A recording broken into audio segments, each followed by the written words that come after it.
Hi, my name's Chris, and this is my shop. The space you see on camera is 8 feet wide by 13 feet long with everything contained within it. Or that's the same as 2.4 meters wide by 3.9 meters long. Now, my garage goes a little bit deeper than this, which I use for storage, but that's my primary work area. In this video, I'm going to talk about the fundamentals of my design concept and philosophy that I applied to design and build this over a period of years. Stick around.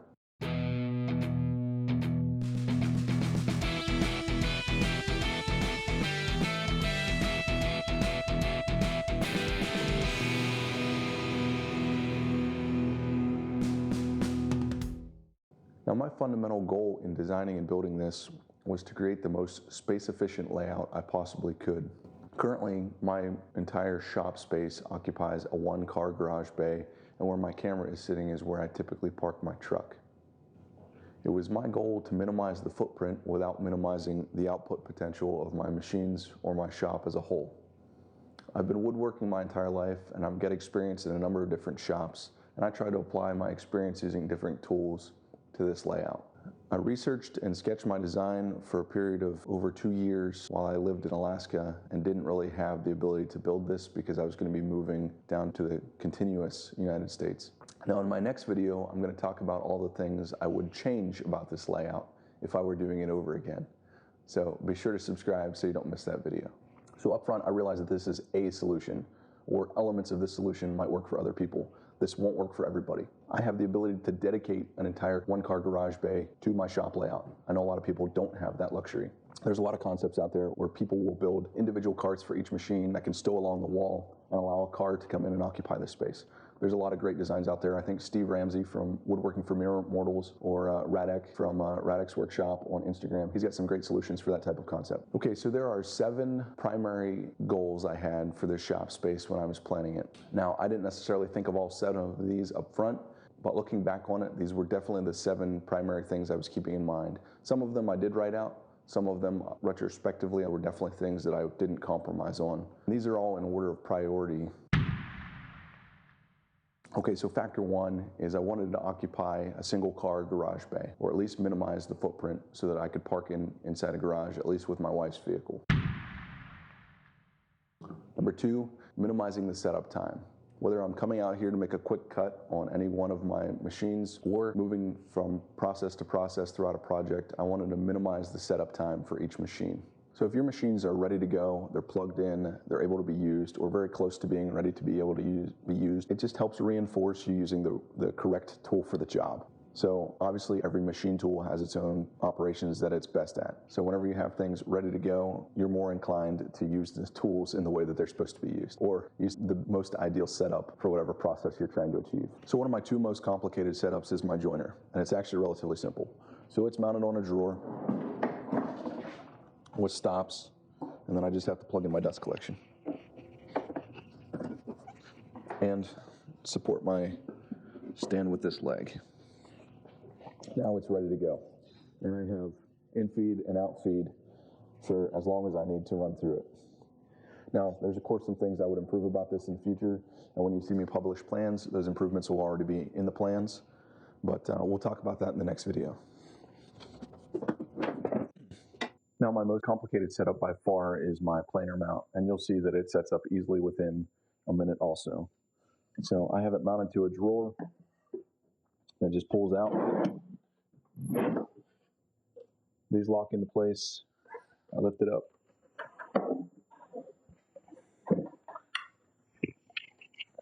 Attach my dust collection. And I'm ready to mill. Now, I'm okay with the planer being stored away, but easily accessible with my joiner mount. I want my joiner to be a little bit more accessible than the planer, but I mill relatively infrequently, and my joiner is not high quality enough to join an edge after running it through a table saw like you might with a better quality joiner. When it's time to put it away, it pushes back in and out of the way. Now, there's some things about this design that I've improved in my plans, like this sticking out, and also I've doubled up the drawer glides to make it that much easier to pull out. Now, one thing to note about drawer glides in a shop, especially a high dust environment, there's always grease that's lubricating those drawer glides. So you either want to use gum out and remove that initial grease and replace it with something that works better in a dusty environment like white lithium grease, and maintain that regularly.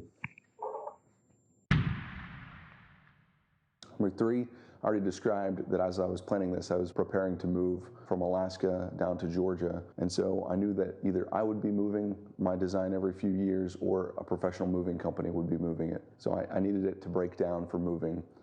I've got 2 videos on moving my shop that I encourage you to go check out. You can see it for yourself. It's relatively quick to break this down, pack it away, and get it set up in the new location. Something I am very grateful for. Number 4, I wanted to make sure I had integrated power and dust collection to each tool. This wasn't necessarily something that I wanted them all to share, but it was something that I wanted to, number 1, minimize the setup time for, and number 2, have everything ready to go and plugged in, whether it was in a layout such as this or a different layout. I can't overemphasize how much this has helped me keep my shop clean. Now, I use a shop vac as my primary dust collection source. There are definitely a lot better ways to collect dust, but for using a shop vac, this was my solution. A lot of these benchtop tools actually are optimized for that high static pressure that a shop vac provides. So I actually have pretty effective dust collection with my setup. It obviously could be a lot better, and respiratory health is not something to scoff at. My father, who was a woodworker, he passed away from complications of cancer that ultimately metastasized in his lungs, which very well could have been exacerbated by wood dust. Number 5, I didn't want any interferences between the machines for standard setups. You can see here with my miter saw, it doesn't interfere with any other tool. My table saw doesn't interfere with anything for virtually any type of cut I need to run through it. Same thing with all my other tools. I didn't want to have interferences that are going to artificially limit the capacities of my machines. I've already talked a little bit about the table saw, but I wanted to be able to do everything from small cross cuts and rips to wide panels or breaking down sheet goods through the table saw. Number 6 and 7 aren't really design imperatives, but they're things that I found through my design process that allowed me to achieve my other goals. Number 6 is parallel runs. Keeping your primary runs of each machine parallel allows you to minimize the footprint of the shop space. So I'm going to use my track saw track here, which is 110 inches long and 7 inches wide to just show you. So you can see I have no interference coming off the table saw. Now you can see when I need to cut a wide panel on the table saw, I can do that with minimal interference with the miter saw. Now, stick around for the what I would improve video, because I actually cut 8 inches off my workbench top here. The workbench top is 40 inches by 96 inches, and I artificially limited the capacity of my table saw for a constraint I thought was based around moving. But anyhow, more on that in the next video, and I've corrected that in the plans. But you can see for most operations on the table saw, all the way out here to 6 feet long, I can cut out the full capacity on my table saw. And then if I need to, I can unbolt my miter saw, slide it forward, and cut full capacity. On the other end of the bench, you can see my bandsaw, even though it's a small bandsaw, has full capacity for as long as I need to rip on it. Even though it's a benchtop joiner, you can see that I've got full capacity to run whatever I need to through it. And similarly for my miter saw, I've got unrestricted capacity for as long as I need to cross cut. And number 7 is a modular design. You can see that my base cart is actually pretty simple. It's just a frame with casters that disassembles into 2 halves, and all of my machines have been added to it over time by building individual fixtures to house each of them. By keeping my system open and modular, it allows me to modify things, whether I replace a tool or a machine, or move things around if I don't like the design setup. Some folks have built complicated cabinets or mechanisms that allow tools to fold away, etc. And I view those as a little bit too complicated, or at least they're trading off the ability to modify things in the future up front. So I chose not to put a bunch of drawers or enclose the cabinet and artificially limit what I could do in the future. Also, it allows me to clean out around the machines and do maintenance, etc. a lot easier. So in this case, I think that simple is better. So next I want to encourage you in your own shop journey. I realize that what I'm presenting is a solution for a small woodworking space. It's not the solution. It took me literally years of planning and research to build this. I'm sure other people would do it a lot faster, and hindsight's 2020, and so are established plans. I had to plan each one of these fixtures as I went along, and I'm now sharing that with you. So I can save you a lot of time through my research and planning if you want to take advantage of that. Okay, so the order I added these machines, and I started by building the base cart in 2015. I already had most of these machines. I did not have the planer. I did not have the scroll saw, which we'll talk about later. I didn't have the current bandsaw, but I had all my other machines prior to that. So whether you're looking to improve your shop space or set up a space from scratch, I just don't want you to get overwhelmed by seeing the complexity of a setup like this, because number one, when you break it down, it's not that complicated. And number two, I encourage you to keep it modular so that you can add to it over time as you have time and you have money to do so. Okay, so I first built the cart in 2015 and immediately added the table saw fixture to it there.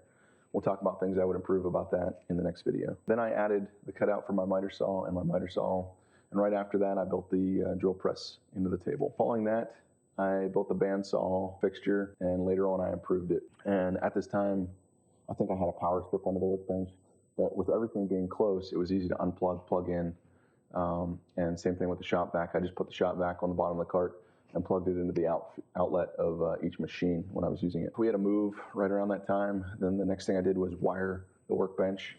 I've got a lot of receptacles under this, and the entire thing plugs into one 20 amp receptacle, and I have 10 gauge wiring. We'll talk about that in the next video too. And then I added the dust collection piping.